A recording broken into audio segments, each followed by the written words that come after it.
Сәлеметсіздер ме, оқушылар? Сабақтың тақырыбы құт береке дарыған өңір.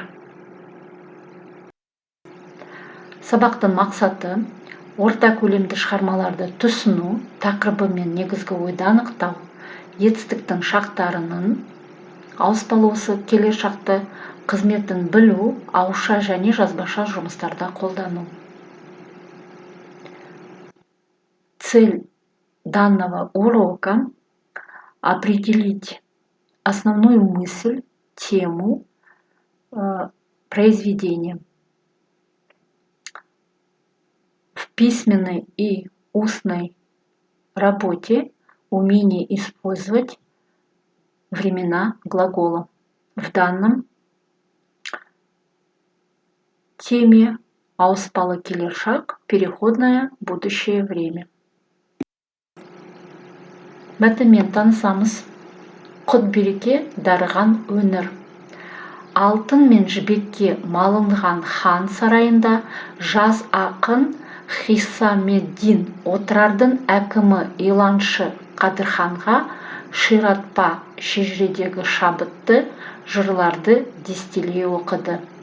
Жібек жолымен шығыстан батысқа, батыстан шығысқа үзбей шұбап жатқан көпестердің, кезбелердің, елшілердің, жансыздар мен шабармандардың тізбегі үзіліп бітер емес.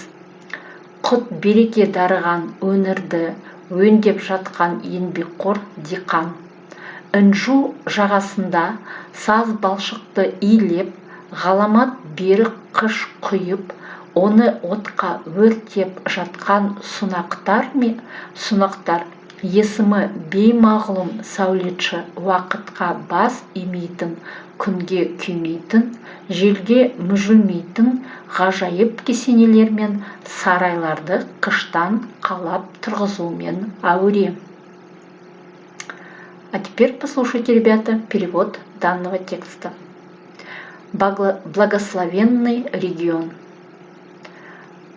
Алтын мен жібекке малынған хан сарайында жас ақын Хисамеддин отырардың әкімі иланшы Қадырханға ширатпа шежіредегі шабытты жырларды дестелей оқиды. В золотом и шелковом дворце молодой поэт Хисамеддин читает Акиму Отрара иланшы Кадырхану вдохновляющие стихи из летописи Ширатпа.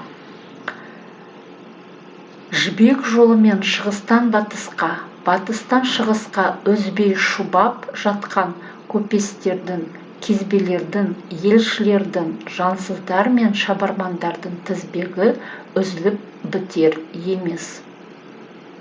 Цепь торговцев, странников, послов, неодушевленных существ и посланников, непрерывно движущихся по шелковому пути с востока на запад, с запада на восток, никогда не прерывается. Құт береке дарыған өңірді өңдеп жатқан еңбекқор диқан. Трудолюбивый фермер, развивающий искусство благословения. Інжу жағасында саз балшықты илеп, ғаламат берік қыш құйып, оны отқа өртеп жатқан сунақтар есімі беймағлұм сәулетші уақытқа бас имейтін, күнге күймейтін, желге мүжілмейтін ғажайып кесенелер мен сарайларды қыштан қалап тұрғызумен әуре. Сунаки, которые месят глину на берегу жемчужины, заливают ее чрезвычайно крепким раствором и обжигают в огне. Неизвестный архитектор занят строительством чудесных мавзолеев и дворцов, которые не склоняются перед временем, не горят на солнце и не повреждаются ветром. Ал енді оқушылар мәтін бойынша тапсырмаларды орындап көрейік. Бірінші тапсырма сұрақтарға жауап бере отырып мәтіннің мазмұнын түсіну. Ребята, ответив на вопросы, вы должны понять содержание данного текста. Оқиға қай жерде болып жатыр? где происходят события, в каком месте происходит событие. Жырларды кім оқыды? Кто читал поэмы? Қыштан не қалады? Что возводили из кирпича, глиняного кирпича? Кімдер жібек жолымен үзбей өтіп жатыр? Кто непрерывно проходил через шелковый путь?